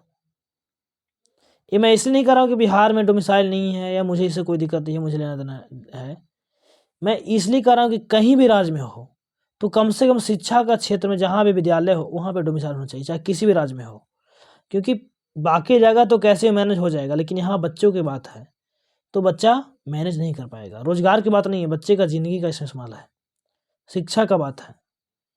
अगर कहीं बैंकिंग हो या और कभी फोर्स लाइन में हो तो वहाँ पे मान लिया जा सकता है, थोड़ा किसी प्रकार से एडजस्ट हो सकता है, पर इसमें एडजस्ट करने बच्चा का कई समय बर्बाद हो जाता है। मैं ये नहीं कर रहा हूँ कि बिहार का बच्चा है तो कहीं और जाकर के शिक्षक बने, नहीं, ये भी नहीं है। अब बहुत लोग बोले सर कि आप तय करने वाले कौन हो, तो मैं तय करने वाला क्यों, मेरा अपना विचार है, बाकी आपकी मर्जी जो सही लगे, ठीक है। मैं कोई इसमें टिक्का टिप्पणी ज़्यादा नहीं करने वाला हूँ कि यहाँ पे गलत हो रहा है क्या नहीं हो रहा, लेकिन जब मेरे साथ मेरे गांव में ऐसा हो रहा है इसलिए मैं बता रहा हूँ कि बात नहीं समझ आ रहा है। चलिए बढ़ते हैं कि शिक्षक के लिए बहुभाषा की चुनौती। क्या कह रहा है कि अगर उस क्षेत्र में पढ़ाने के लिए आता है तो पढ़ाना क्या होता है, चुनौती होती है। भाषा के प्रति बच्चों की रुचि और योग्यता का अभाव। भाषा के प्रति बच्चों की रुचि और योग्यता का अभाव। भाषा शिक्षण की समस्याओं का एक समस्या यह है कि छात्रों में भाषा के प्रति रुचि और प्रवृत्ति की कमी होती है। क्या होती है? बच्चों की भाषा के प्रति रुचि और प्रवृत्ति की कमी होती है, जिससे भाषा शिक्षण का कार्य अधिक चुनौतीपूर्ण हो जाता है। क्या होता है? अधिक चुनौतीपूर्ण हो जाता है। चलिए बढ़ते हैं आगे हम, अधिक भीड़ भाड़ वाली कक्षाएं। अधिक भीड़ भाड़ वाली कक्षाएं, तो अधिक भीड़ भाड़ वाली कक्षाएं आमतौर पर शिक्षक को भाषा को प्रभावी ढंग से पढ़ाने की क्षमता को कम कर देती है। क्या कर देती है? कम कर देती है, और शिक्षार्थियों के भाषा शिक्षण की प्रभावित करती है। जो शिक्षार्थी की भाषा से उसको क्या करता है? प्रभावित करता है। जैसे यहाँ पे एग्जांपल देना चाहते हैं, मैं भी एक स्कूल में पढ़ाता था, मेरा भी स्कूल था, ठीक है। वहाँ पे समस्या क्या कर सकते थे, थोड़ा देहाती एरिया था, एक साल में कंबाइन क्लास हम चलाते थे, उसमें एक बीच में प्लाई का बना दिए, इधर 5 चल रहा है, इधर 6 चल रहा है, इधर 7 चल रहा है, इसमें 8 चल रहा है, इसमें 4 चल रहा है, 3 चल रहा है। तो 3 क्लास का टीचर थोड़ा सा ढीला दे दिए तो 5 का डिस्टर्ब हो रहा है, 5 का ढीला करते हैं 6 का हो जा रहा है, 6 का कर रहे हैं तो 8 का डिस्टर्ब हो रहा है। यानी बस एक ही छत के नीचे, एक ही ग्राउंड के नीचे बस एक प्लाई के द्वारा चलाया जा रहा था। क्या हो रहा था वहाँ पे? भीड़ भाड़, मतलब शोरगुल हो रहा था, व्यवस्था नहीं था। तो वही कर रहा है कि ज़्यादा भीड़ वाली रहता है तो क्या होता है, प्रभावी ढंग से पढ़ाने की क्षमता को शिक्षक का कम कर देता है, प्रभावित करती है। उसके बाद है अध्ययन सामग्री की कमी, अध्ययन सामग्री की कमी है तो भी दिक्कत होगा। तो भाषा विविधता वाली कक्षा में भाषा शिक्षण के लिए अध्ययन सामग्री की भी एक समस्या होती है। क्या होती है, एक समस्या है। चलिए बढ़ते हैं, भाषा कौशल से संबंधित एक विकार होती है, 2 विकार, उनके बारे में एक बार पढ़ लेते हैं। तो एक होता है आपका अफेजिया। क्या होता है, अफेजिया। तो अफेजिया के कारण सुनने और समझने और बात करते हुए भाषा उपयोग में समस्या होती है। अफेजिया में क्या होता है, सुनने, समझने और बात करते समय भाषा का उपयोग में समस्याएं आती है। उसके बाद आपका आता है डिसलेक्सिया, पढ़ने लिखने में समस्या होती है। डिसलेक्सिया में क्या होता है, पढ़ने लिखने में समस्या होता है। चलिए आपने पढ़ लिया यहाँ तक। अब आते हैं भाषा कौशल। तो भाषा का 4 कौशल होता है, LSRW, लर्निंग, स्पीकिंग, राइटिंग, ठीक है। और मैंने एक तो बोला नहीं, रीडिंग, लर्निंग, स्पीकिंग, रीडिंग और राइटिंग, LSRW, सुबोपली। चलिए बढ़ते हैं आगे हम। करें समाज, मनुष्य क्या है, एक सामाजिक प्राणी है और समाज में अन्य व्यक्तियों को संप्रेषण स्थापित करने के लिए वह बोलकर या लिखकर अपने भावों को, विचारों को व्यक्त करता है तथा सुनकर या पढ़कर दूसरों के विचारों को ग्रहण करता है। इस प्रकार से भाषा के 2 व्यक्तात्मक कौशल, बोलना और लिखना, इन दोनों के माध्यम से हम अपने विचारों को व्यक्त कर सकते हैं। ध्यान दीजिएगा, थोड़ा सा लंबा है लेकिन इसी को मैं आगे शॉर्ट में लाया भी हूँ जो समझ सकते हैं। कह रहे मनुष्य क्या एक समाज में रहता है, सामाजिक प्राणी है जो अपने संप्रेषण स्थापित करने के लिए वह बोलकर या लिखकर क्या करता है, अपने मन के भावों को किसी के सामने अभिव्यक्त करता है। अगर किसी को हम अपना बात बताना है तो क्या कर सकते हैं, व्यक्त कैसे करेंगे, या तो हम बोल देंगे, अब बोलने में संभव नहीं तो उसको लिख करके दे देंगे, ठीक है। तथा अगर किसी का बात हमको सुनना है, ग्रहण करना है, तो सुनकर या पढ़कर क्या कर सकते हैं, ग्रहण कर सकते हैं। तो इस प्रकार से क्या है, अभिव्यक्तात्मक कौशल 2 गए, बोलना और लिखना, ठीक है। इन दोनों माध्यम से हम अपने विचारों को व्यक्त कर सकते हैं। और भाषा के 2 ही ग्रहणात्मक कौशल हैं, 2 आपका अभिव्यक्तात्मक है और 2 ग्रहणात्मक है। सुनना और पढ़ना, इन दोनों के माध्यम से हम दूसरों के विचारों को, उनकी बातों को ग्रहण कर सकते हैं। कोई सुन करके कोई बोल रहा है तो उसको सुन रहा है तो ग्रहण कर रहे हैं, या किताब पढ़ ली आराम से तो भी क्या कर रहे हैं, ग्रहण कर लेते हैं। भाषा संबंधित इन 4 क्रियाओं का प्रयोग करने की क्षमता को भाषा कौशल कहते हैं। तो भाषा संबंधित जो 4 कौशल हैं, 4 क्रियाएं हैं, उनका अगर प्रयोग करने की क्षमता है तो उसे क्या कहते हैं, भाषा कौशल कहेंगे। चलिए बढ़ते हैं आगे हम। इनका विकास एवं इनमें दक्षता प्राप्त करना ही भाषा शिक्षण का उद्देश्य है। इन चारों जो कौशल है उनमें हम दक्षता प्राप्त करना क्या है, भाषा शिक्षण का उद्देश्य है। भाषा शिक्षण के लिए आवश्यक 4 कौशल परस्पर एक दूसरे से अंतर संबंधित होते हैं। क्या होते हैं, अंतर संबंधित होते हैं। प्रत्येक कौशल का विकास किसी न किसी रूप में एक दूसरे पर निर्भर करता है। क्या कर रहा है, प्रत्येक कौशल का विकास किसी न किसी दूसरे रूप में निर्भर करता है। भाषा के 4 कौशल क्रम से नहीं सीखे जाते हैं बल्कि सभी एक साथ सीखे जाते हैं। क्या कर रहा है कि भाषा के जो 4 कौशल से क्रम से नहीं सीखे जाते बल्कि सभी एक साथ सीखे जाते हैं। जैसे बच्चा के साथ साथ बोलना भी सीखता है और पढ़ने के साथ लिखना भी सीखता है। क्या कर रहा है, बच्चा साथ साथ बोलना भी सीखता है और पढ़ने के साथ साथ लिखना भी सीखता है। क्रम से नहीं सीखे जाते, ध्यान दीजिएगा, ये जो पॉइंट है कि भाषा कौशल क्या क्रम से सीखे जाते, नहीं, भाषा कौशल क्रम से सीखे नहीं जाते हैं, ठीक है। भाषा ये देखिए यहाँ पे कंफ्यूजन है, कहीं कहीं रहता है कि भाषा कौशल क्रम से ही सीखे जाते हैं, ठीक है। कहाँ रहता है कि भाषा कौशल क्रम से सीखे जाते हैं, तो कई बार बीपीएससी मान लें भाषा कौशल क्रम से सीखे जाते हैं, लेकिन जहाँ ही लगा दिया तो गलत है, ठीक है। भाषा कौशल क्रम से नहीं सीखे जाते हैं ये भी मान सकते हैं क्योंकि एनसीईआरटी में भी मानता है, पर सीबीएसई ने कई बार सामान भी लिया है, कन्फ्यूजन क्रिएट करता रहता है। तो सर हम क्या माने, तो आप भी अब यही मानेगा क्योंकि अभी यही मान रहा है कि भाषा कौशल क्रम से नहीं सीखे जाते हैं बल्कि एक साथ सीखे जाते हैं। जैसे बच्चा के साथ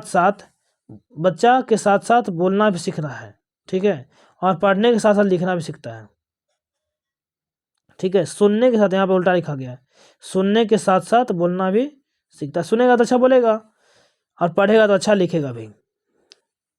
चलिए बात आगे बढ़ते हैं कि भाषा कौशलों को 4 प्रकार में विभाजित किया गया है। कितने प्रकार में विभाजित किया गया है, 4 प्रकार में श्रवण कौशल, सुनकर अर्थ ग्रहण करने का कौशल क्या कहते हैं? श्रवण कौशल कहते हैं। वाचिक या मौखिक व्यक्ति कौशल, विचारों को बोलकर व्यक्त करने के कौशल को क्या कहते हैं? पठन कौशल कहते हैं। सॉरी, विचारों का व्यक्त करने का कौशल है, ये इसको बोलते हैं वाचिक यानी बोलकर। लेखन कौशल, विचारों को लिखकर व्यक्त करने का कौशल कहते हैं हम लेखन कौशल। उसका चारों को हम एक एक पढ़ करके समझेंगे। पहला क्या है? श्रवण कौशल या सुनना। तो सुनना को श्रवण कौशल, सुनना क्या कहते हैं? श्रवण कौशल।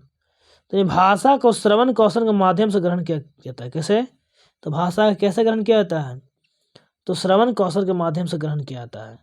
सुनना मात्र ही श्रवण कौशल नहीं है, बल्कि प्रवक्ता या प्रवक्ता की बात को सुनकर उसके अर्थ उसी प्रकार ग्रहण करना जिस प्रकार की वह बात अभिव्यक्त की जा रही है, श्रवण कौशल कहलाती है। यानी सुनना ही नहीं है मात्र, ठीक है, श्रवण कौशल, बल्कि उसको अच्छे से सुन करके, उसके प्रवक्ता की बात सुन करके, वक्ता की बात सुन करके उसके अर्थ उसी प्रकार से ग्रहण करना जिस प्रकार से वह बात कह रहा है, ठीक है, इसे ही कहते हैं हम श्रवण कौशल। उसका आता है वाचन कौशल यानी बोलना। दूसरा आपका है वाचन कौशल या बोलना। तो अपनी बात या विचारों को दूसरे के सामने प्रकट या अभिव्यक्त करना वाचन कौशल कहलाता है। क्या कहलाता है? वाचन कौशल कहलाता है। वाचन कौशल तभी प्रभावी माना जाएगा जब हम अपनी बात या दूसरे के विचारों को इस प्रकार से व्यक्त करें कि सुनने वाले हमारी बात को अच्छे से समझ पाए और इस पर इसका प्रभाव हो। तो ये एक अच्छे वाचन कौशल का उदाहरण होगा। वाचन कौशल कब प्रभावी माना जाएगा? जब हम अपनी बात को क्या करें, दूसरे के सामने व्यक्त करें और सुनने वाला हमको समझ आए। हम बोल रहे हैं, समझ नहीं पा रहा है कुछ, तो क्या समझना आपने? हमने बोला कि तंत्रम मंत्रम पेट में कुतंत्रम, उसके बाद देखिए कुछ ऐसा बोल दिए आंगड़ों बांगड़ों में, तो कैसे ऐसे बोले, उल्टा फुल्टा बोल रहे हैं। जब समझ ही नहीं पा रहे हैं, बोलना कुछ है, बोल रहे हैं कुछ और, पढ़ा रहे हैं पेडागोजी और चल जा रहे हैं ओम भ्रम भ्रम स्वाहा तंत्र ये समझ नहीं पाएगा सर क्या पढ़ाने लगे भाई। तो हमें वाचन कौशल क्या है? हम अगर बात कोई बता रहे हैं, किसी सामने प्रकट कर रहे हैं, तो सामने वाला से समझ जाए, ठीक है, उस पर उसका प्रभाव पड़े, ठीक है, तो क्या हो? एक अच्छे वाचन कौशल का उदाहरण है, हम अच्छा बोल रहे हैं। उसके बाद आपका आता है पठन कौशल। पढ़ना, किसी विषय को पढ़कर उसके अर्थ को ग्रहण करना पठन कौशल कहलाता है।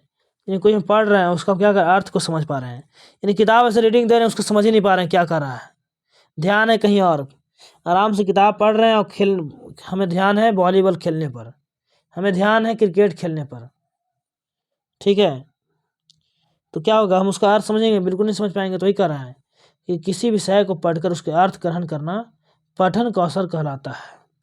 श्रवण की अपेक्षा पठन कौशल से अस्थायी ज्ञान की प्राप्ति होती है। यानी सुनने से ज़्यादा किससे ज्ञान होता है? पढ़ने से ज़्यादा अस्थायी ज्ञान की प्राप्ति होती है। पठन दो प्रकार के होता है, पठन दो प्रकार का होता है, सस्वर पठन और मौन पठन। कितने कौन कौन? सस्वर पठन और मौन पठन। उसके बाद आपका लेखन कौशल, जो आखिरी कौशल है, जिसको कहते हैं लिखना।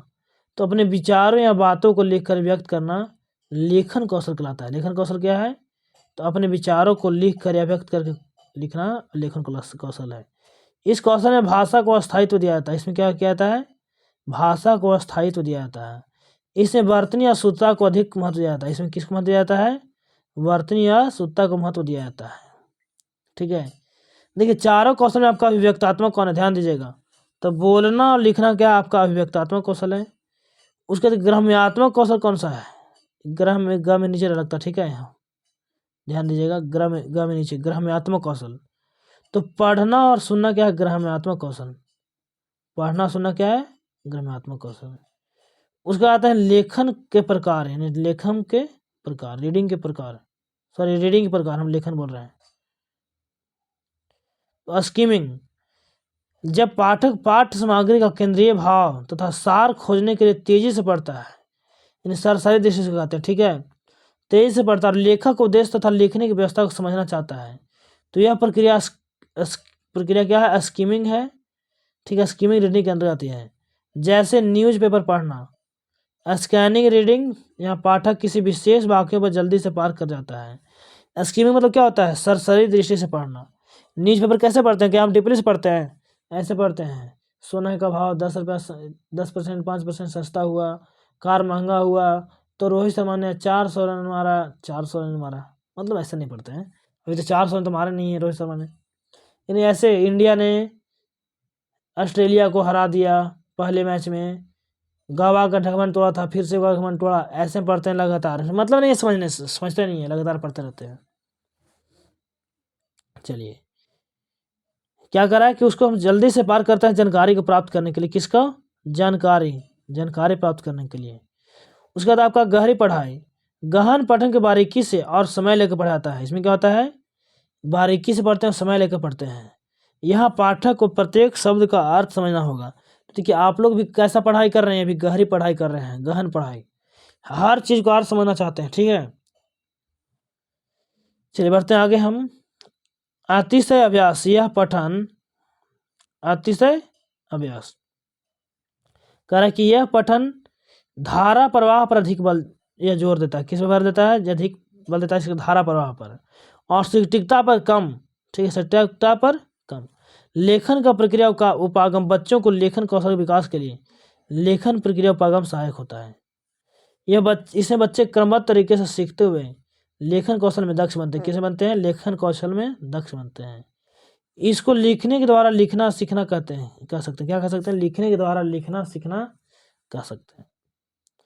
चलिए बढ़ते हैं विक्स और काल्प के बारे में। विक्स क्या है?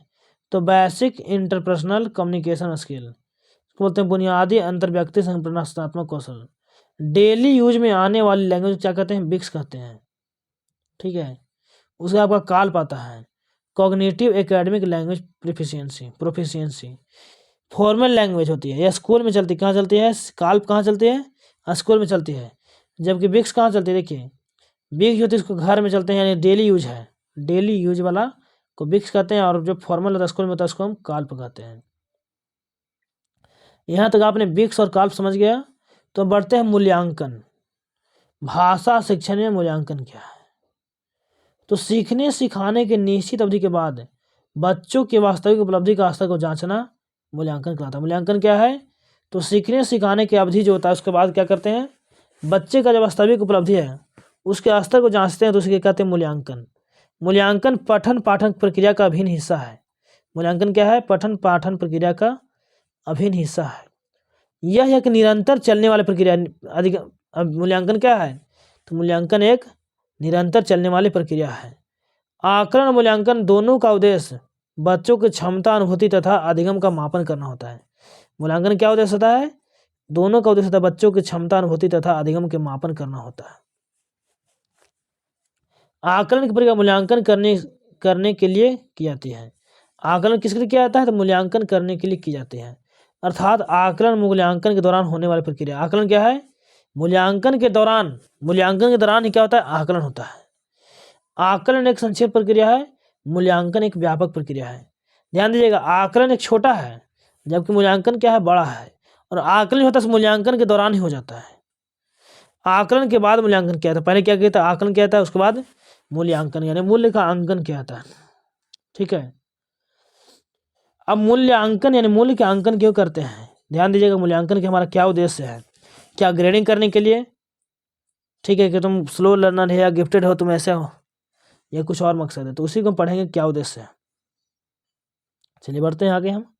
कह रहे बच्चों में अपेक्षित व्यवहार एवं आचरण परिवर्तन की जांच करना, कि बच्चे व्यवहार कैसे कर रहे हैं, क्या उसमें परिवर्तन आया है कि नहीं आया है, इसकी जांच करने के लिए मूल्यांकन करते हैं। उसके बाद कह रहा है कि बच्चों की योग्यताएं, कुशलताओं, रुचियों आदि का पता लगाना एवं उसके अनुसार शिक्षण विधि को अपनाना। क्या कह रहा है? शिक्षण विधि को अपनाना। इससे अध्ययन और अध्यापन दोनों का मापन कर सकते हैं। इससे किसका मापन कर सकते हैं? अध्ययन और अध्यापन का मापन कर सकते हैं। विद्यार्थियों के भाषाई कौशल को प्रगति का आकलन करना है। क्या करा? विद्यार्थियों के भाषाई कौशल की प्रगति का आकलन करना है। बालकों के चहुमुखी विकास का निरंतर गति प्रदान करता है। क्या करता है? बालकों के चहुमुखी विकास के निरंतर गति प्रदान करता है। उपचारात्मक शिक्षण प्रदान करता है। ठीक, बच्चों के विकास में कौन प्रदान करता है गति, निरंतर गति? उपचारात्मक शिक्षण प्रदान करता है। उसके बढ़ते हैं आगे हम। कह विद्यार्थियों के सतत मूल्यांकन करके भाषा शिक्षण में आने वाली कठिनाइयों को दूर करना। जो विद्यार्थियों का सतत मूल्यांकन है उससे क्या होता है, भाषा शिक्षण में जो कठिनाई आती है उसको हम दूर करते हैं, इसलिए सतत मूल्यांकन करते हैं। बच्चों के अधिगम में होने वाली कठिनाइयों का पता लगाना। जो बच्चों का अधिगम होता है जो उसमें कठिनाई होता है उसका पता लगाने के लिए क्या करते हैं, मूल्यांकन करते हैं और उन्हें दूर करने का सही रणनीति बनाते हैं। क्या करते हैं, दूर करने का सही रणनीति बनाते हैं। मूल्यांकन का महत्व शिक्षण के उद्देश्यों की प्राप्ति में सहायक होता है। मूल्यांकन किस में सहायक होता है, शिक्षण के उद्देश्यों की प्राप्ति में सहायक होता है। चलिए बढ़ते हैं आगे हम। बच्चों को अध्ययन की ओर अग्रसरित करता है। क्या करता है, अग्रसित करता है अध्ययन की ओर। बच्चों की कमजोरियों को जानने में सहायक होता है। क्या कर रहा है कि बच्चों की कमजोरियों को जानने में सहायक होता है।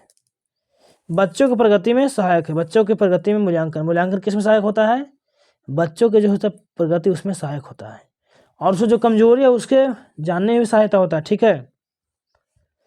शैक्षिक व्यवसायिक मार्गदर्शन में सहायता करता है। ठीक है, कौन, मूल्यांकन। उसके आपका आता है मूल्यांकन का प्रकार। तो पहला है रचनात्मक कहिए या निर्माणात्मक मूल्यांकन। तो बच्चों के लगातार प्रतिपुष्टि यानी फीडबैक के लिए रचनात्मक मूल्यांकन सहायक है। रचनात्मक मूल्यांकन से अध्यापक पढ़ाते समय है यह जांच करते कि बच्चे ने ज्ञान को कितना अर्जित किया है। रचनात्मक मूल्यांकन में क्या होता है, बच्चा को जो शिक्षक जो है क्या करता है, पढ़ाते समय जांच करता है कि बच्चा कितना सीखा है। ठीक है। रचनात्मक मूल्यांकन पाठ के बीच में किया जाता है।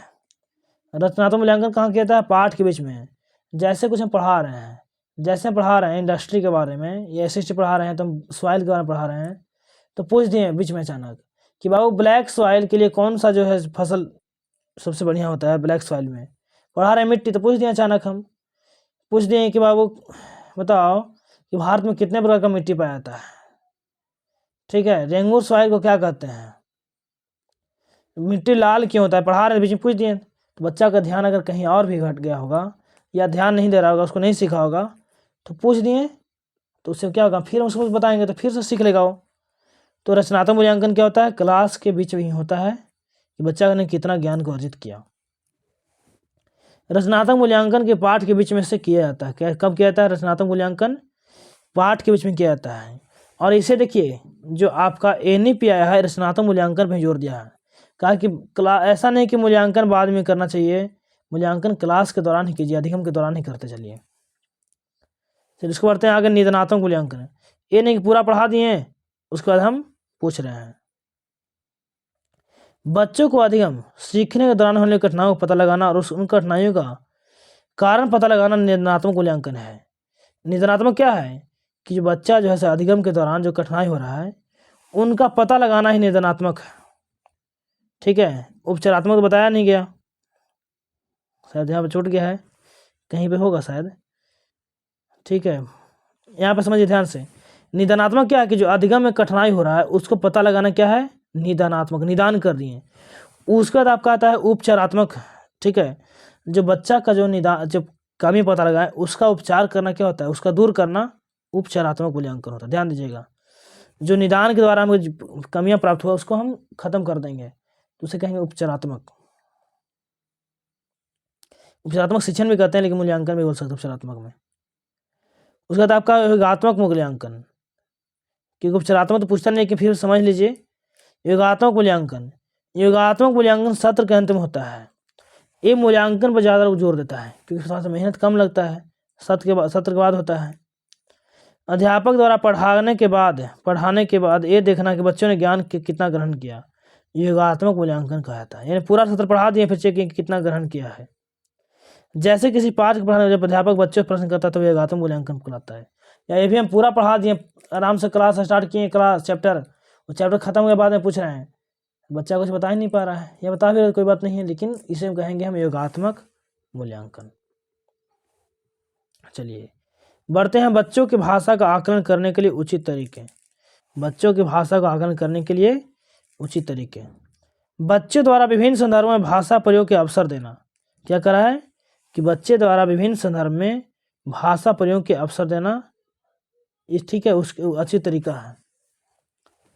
बच्चों से प्रश्न पूछना और पढ़ी गई सामग्री पर उनसे प्रतिक्रिया व्यक्त करवाना, अनुभवों को लिखवाना, ये सब क्या है, भाषा का आकलन करने का सबसे अच्छा तरीका है। कि वो पढ़ा है, उसको कहेंगे उसके बारे में बताओ क्या प्रतिक्रिया देना चाहेगा, और अपना अनुभव लिख, बताओ क्या क्या पढ़ा भाषा के बारे में। सुनी गई कहानी को बच्चों को अपने शब्दों में लिखवाना। अगर हम भाषा का आकलन करना है तो सबसे बढ़िया तरीका क्या है कि बाबू तुम इसके बारे में चर्चा करो, अपना अनुभव बताओ, ठीक है, या तुम अपने से कहानी को सुना ना, इसको अपने मन से लिखो, इसमें थोड़ा सा कुछ जोड़ कर क्या क्या देखा, कैसे कैसे लिखा, अपने शब्दों में लिख दो। बच्चों को भाषा प्रयोग का अवलोकन करना, इससे क्या होगा, भाषा का आकलन सही होगा। ठीक है, बच्चे को चित्र, वर्णन और प्रश्न पूछने का अवसर देना, यानी भाषा का अवलोकन करना, आकलन करना, क्या करेंगे हम, उसको प्रश्न पूछने का अवसर देंगे। चलिए अब आते हैं पोर्टफोलियो। तो पोर्टफोलियो एक प्रकार के फाइल होती है। पोर्टफोलियो क्या है, एक प्रकार की फाइल होती है जिसमें किसी बच्चे के एक निश्चित अवधि में किए गए कामों का संग्रह होता है। क्या होता है, निश्चित अवधि में किए गए कामों का संग्रह होता है, कलेक्शन होता है। इसमें बच्चे की उपलब्धियों, प्रगति और कमियों भी रखा जाता है। किसको रखा जाता है, कमियों को भी रखा जाता है। पोर्टफोलियो से बच्चे की महत्वपूर्ण जानकारियाँ मिलती हैं। पोर्टफोलियो से क्या मिलती है, बच्चे की महत्वपूर्ण जानकारियाँ मिलती हैं। व्यक्तिगत, पारिवारिक, शैक्षणिक, सह शैक्षणिक, सांस्कृतिक तथा सामाजिक जानकारी आदि। बच्चों के पोर्टफोलियो बनाने का ये उद्देश्य होता है कि इसकी सहायता से उनका मूल्यांकन करना आसान हो जाता है। क्या होता है, इसके सहायता से उनका मूल्यांकन करना आसान हो जाता है। चलिए, समग्र एवं सतत मूल्यांकन। समग्र एवं सतत मूल्यांकन बच्चों के लिए निःशुल्क और अनिवार्य शिक्षा अधिनियम RT 2009 के अनुसार CC को प्रत्येक बच्चे की प्रारंभिक शिक्षा पूरी होने तक लागू किया जाए। क्या करा है कि प्रत्येक प्रारंभिक शिक्षा पूरी होने तक लागू किया जाए। कौन सा, RT यानी निःशुल्क और अनिवार्य शिक्षा। CC में सतत अर्थ होता है बच्चे के सीखने में कहाँ कहाँ कमी रह गई, जिसके आधार पर सीखने में सुधार के लिए शिक्षक उचित समय पर आवश्यक कदम उठा सकता है। साथ में यह पता लगा सकता है कि बच्चे सीखने में कहाँ कठिनाई का अनुभव कर रहा है। इसी कहते हैं हम CC, सतत मूल्यांकन। उसके बाद CC के दूसरे घटक समग्र मूल्यांकन का अर्थ बच्चे में सर्वांगीण प्रगति के बारे में जानकारी प्रदान करने से। CC का दूसरा घटक क्या है, समग्र मूल्यांकन का बच्चे का सर्वांगीण प्रगति के बारे में जानकारी प्राप्त करना होता है। CC में सर्वांगीण विकास होना चाहिए। ठीक है, उसका आपका आता है परीक्षण। परीक्षण कैसे हमें करना, मूल्यांकन तो हो गया, परीक्षण के बारे में आता है। तो व्यक्तिगत परीक्षण, इस परीक्षण में एक समय है केवल एक ही व्यक्ति का अध्ययन किया जाता है।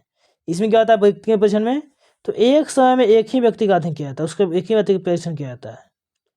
उसका आपका आता है मानकीकृत परीक्षण। क्या होता है, मानकीकृत परीक्षण, ऐसे परीक्षण जो शिक्षा शास्त्रियों, मनोवैज्ञानिक आदि विशेषज्ञ की सहायता से किया जाता है और एक बड़े लेवल पर प्रशासित किया जाता है। क्या किया जाता है, बड़े लेवल पर प्रशासित किया जाता है।